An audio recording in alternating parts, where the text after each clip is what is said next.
जय श्री राधा रानी सरकार की, जय श्री कृष्ण भगवान की, जय श्री लक्ष्मी नारायण जी भगवान की, जय वैशाख मास महत्यम की। वैशाख मास महत्यम के तीसरे अध्याय की परम सुंदर कथा आज हम आपको सुना रहे हैं।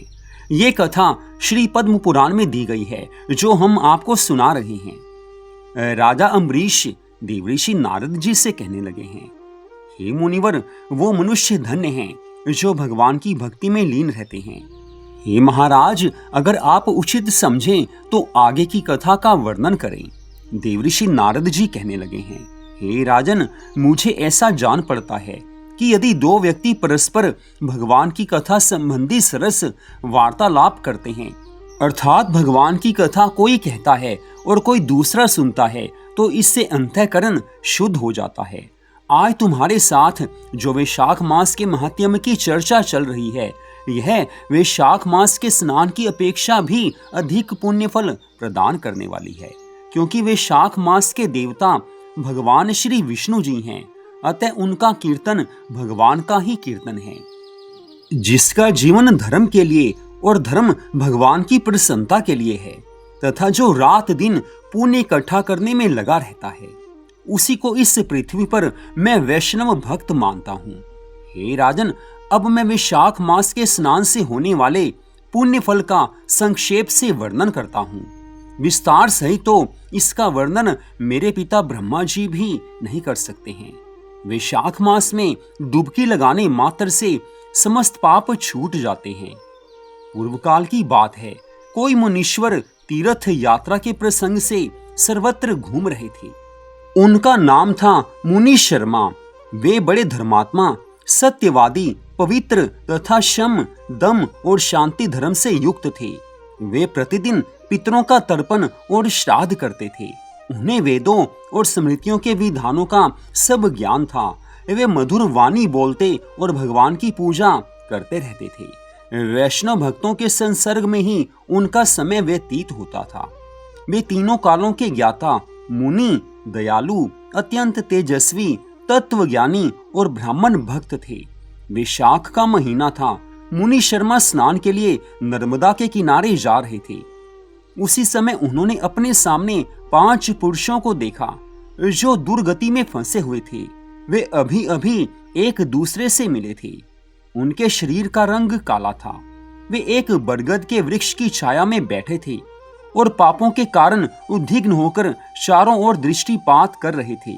उन्हें देखकर मुनि शर्मा ब्राह्मण बड़े विस्मय में पड़े और सोचने लगे, इस भयानक वन में ये मनुष्य कहां से आए?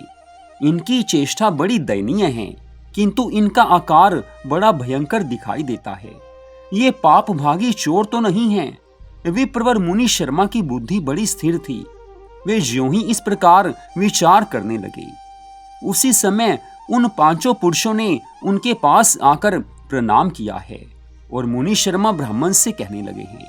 उन पुरुषों ने कहा कि हे ब्राह्मण देवता, हमें आप कल्याण में पुरुषोत्तम जान पड़ते हैं। हम दुखी जीव हैं।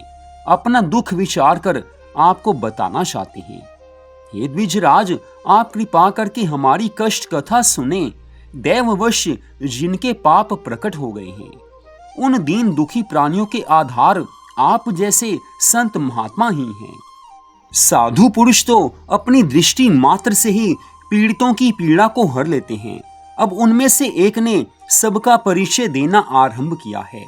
वो कहने लगा, मैं पंचाल देश का क्षत्रिय हूँ। मेरा नाम नरवाहन है।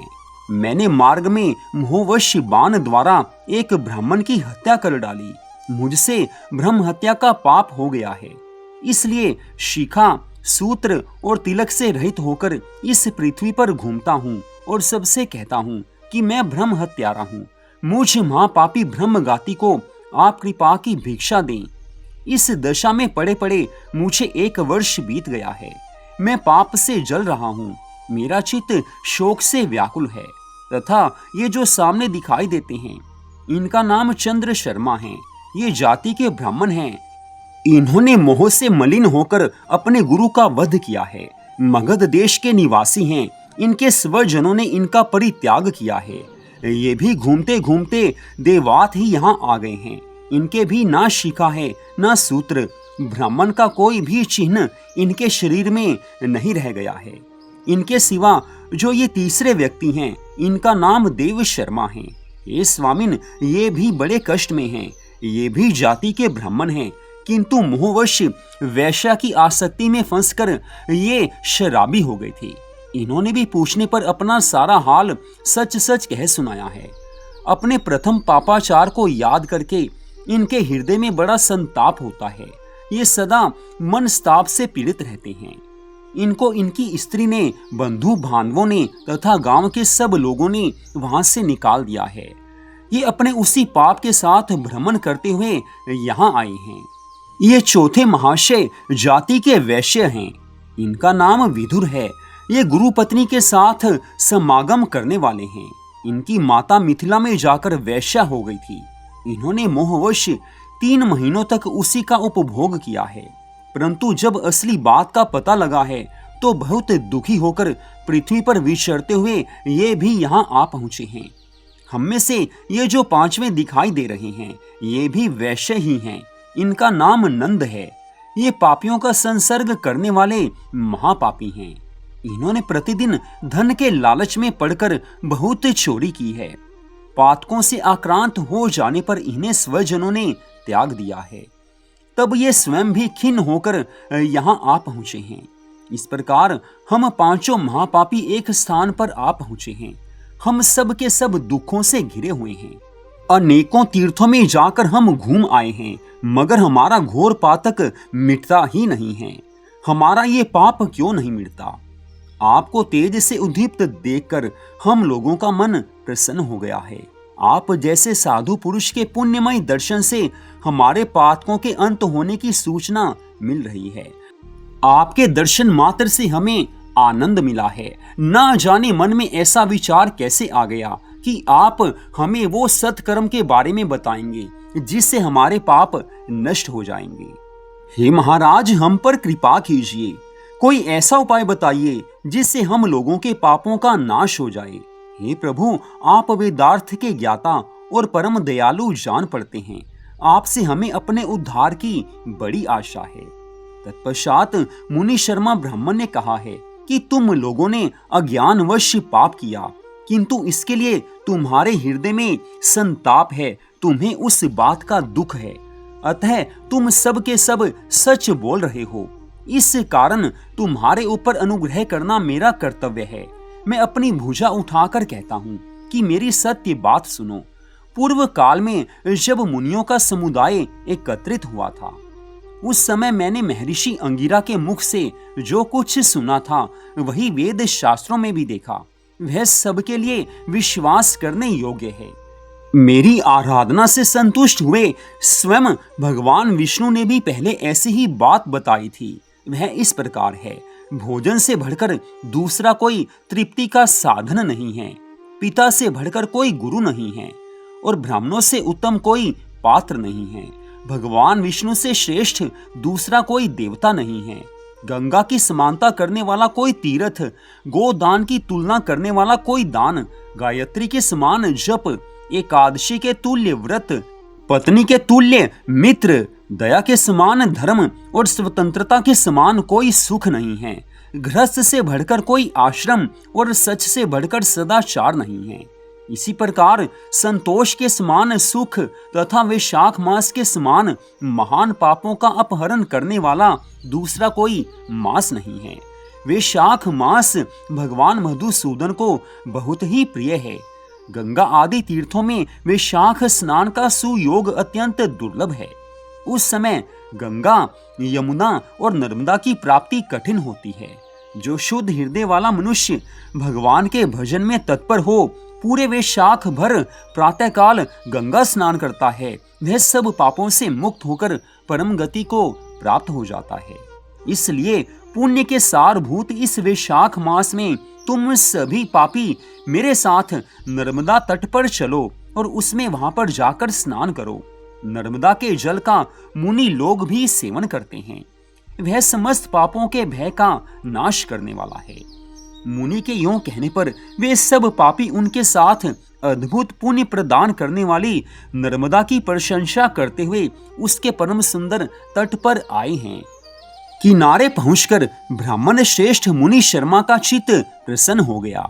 उन्होंने वेद में बताई विधि के अनुसार नर्मदा के जल में प्रातः स्नान किया।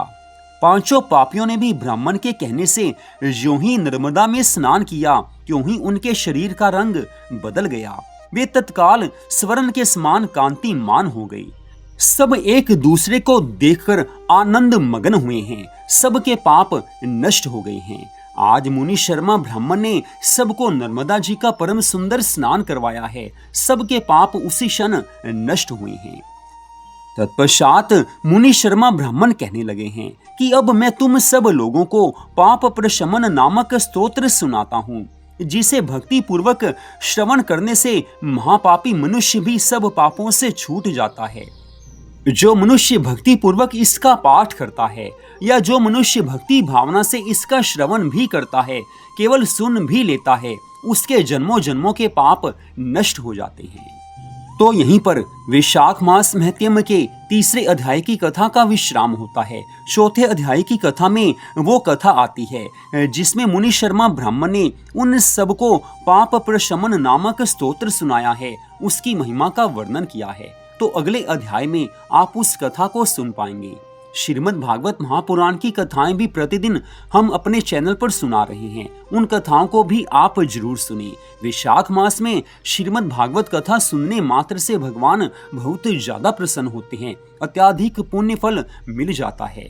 आम दिनों में हम जो भी कथा सुनते हैं, श्रीमद् भागवत महापुराण की कथा को सुनते हैं, उससे जो पुण्य प्राप्त होता है वही पुण्य फल वैशाख मास में इन कथाओं को सुनने से अनंत गुना होकर प्राप्त होता है। तो वैशाख मास की कथा भी प्रतिदिन आप जरूर सुने। श्रीमद् भागवत कथा भी आप प्रतिदिन अवश्य सुने। इस कथा को आपने सुना, आप सबका हार्दिक धन्यवाद। जय श्री राधा रानी सरकार की, जय श्री कृष्ण भगवान की, जय श्री लक्ष्मी नारायण जी भगवान की, जय वैशाख मास महत्यम की, जय सद्गुरुदेव श्री बंसी वाले महाराज की। जय जय श्री राधे, जय जय श्री राधे, जय जय श्री राधे श्याम।